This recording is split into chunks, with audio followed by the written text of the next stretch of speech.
Welcome to Phoenix Podcast, hosted by Amin Moinian, where we deep dive into economics and politics. Yeah. Today, we're diving into the idea of public goods, something you hear about all the time, especially when people talk about what the government should be doing. Right.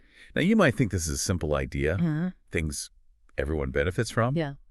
But stick with us, because it gets way more interesting than you might expect. What's fascinating here is that economists have a very specific definition for a public good. Okay. It's not enough for something to be good for the public. Yeah. A true public good has to meet two criteria. Okay. It's non-rivalrous, meaning one person's use doesn't diminish another's, and it's non-excludable, meaning you can't prevent people from benefiting even if they don't pay.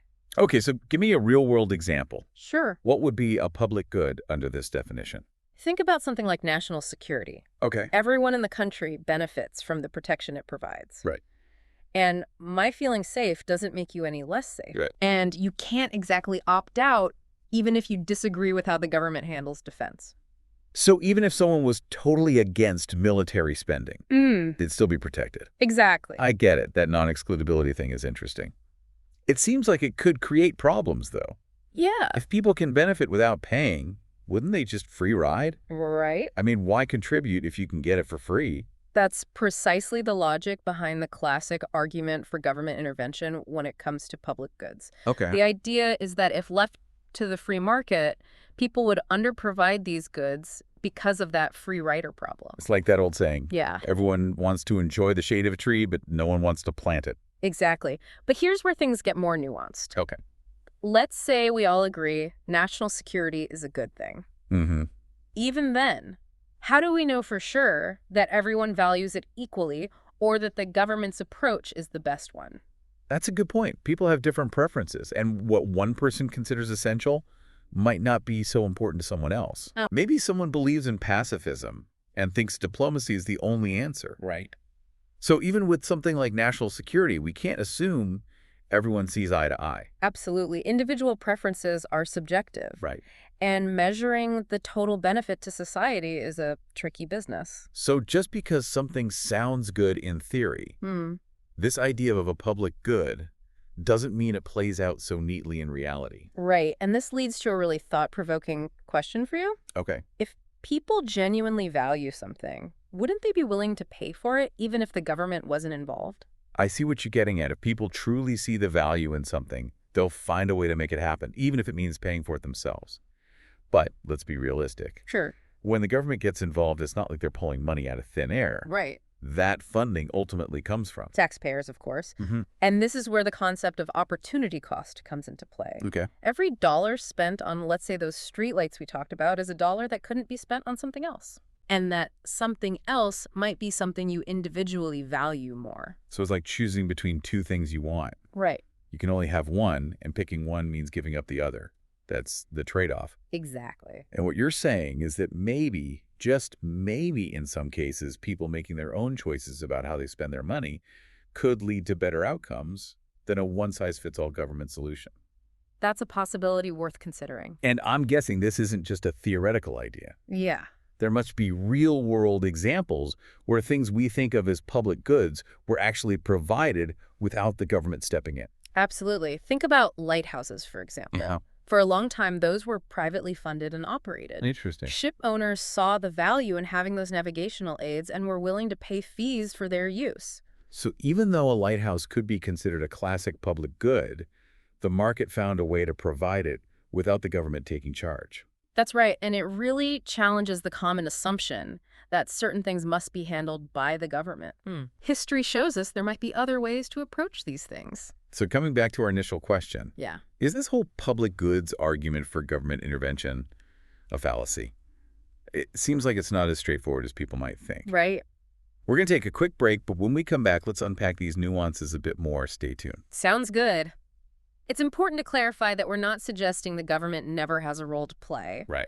There might be instances where collective action through government is genuinely the most efficient way to provide something. You're right. It's not about taking an all-or-nothing stance. Yes. It's about looking critically at situations and questioning assumptions. Precisely, the concept of public goods is not as clear-cut as it may initially seem. That are gray areas and trade-offs to consider. And this brings us back to something you mentioned earlier. Yeah. This idea of revealed preference, where we can learn about what people truly want by Yeah. looking at what they're willing to pay for. Uh-huh. Could you elaborate on that a little more? Certainly, if people genuinely value something, they'll put their money where their mouth is. Okay. If you don't see a market for a particular good or service, it might indicate that it's not as universally desired as initially assumed.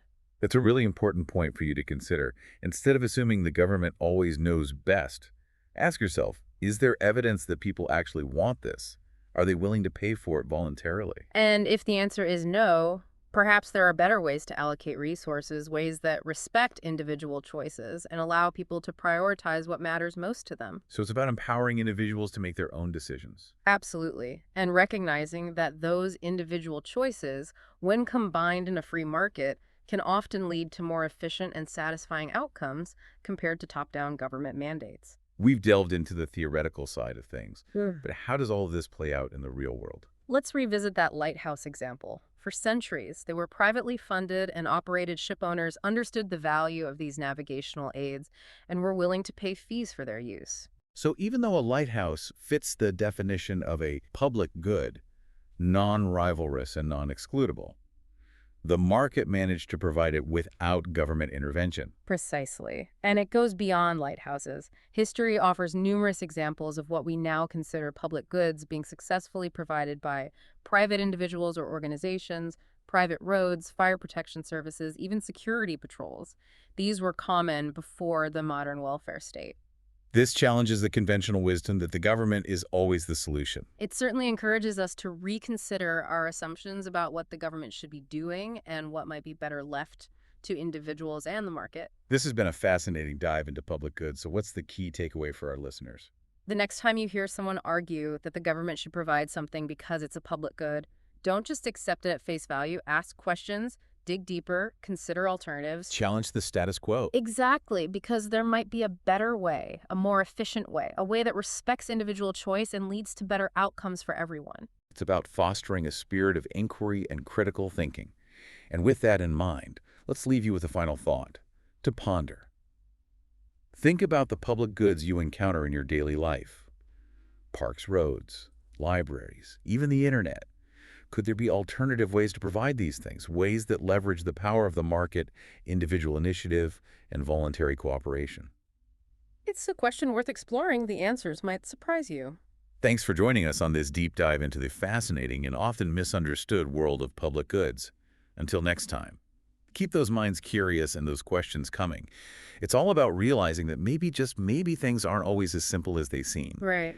What looks like a clear-cut case for government action might actually have other potentially better solutions out there. Precisely, and recognizing those solutions often starts with understanding that individual choices, when combined in a free market, can sometimes lead to more innovative and effective outcomes than a one-size-fits-all approach. So as we wrap up this deep dive into public goods, what's the most important thing you want our listeners to take away from this conversation? The next time you encounter a situation where someone is advocating for government intervention based on the public good argument, take a step back. Yeah. Don't just accept it at face value. Ask those tough questions. Right. Could there be alternative ways to achieve the desired outcome? Okay. Ways that respect individual choice and potentially lead to even better results. It's about challenging the status quo and considering the possibility that the market, driven by individual preferences and actions, might hold solutions we haven't even thought of yet. Absolutely. Thanks for joining us on this deep dive. We hope it's given you a new perspective on public goods and the role of government. My pleasure. Until next time, keep those minds curious.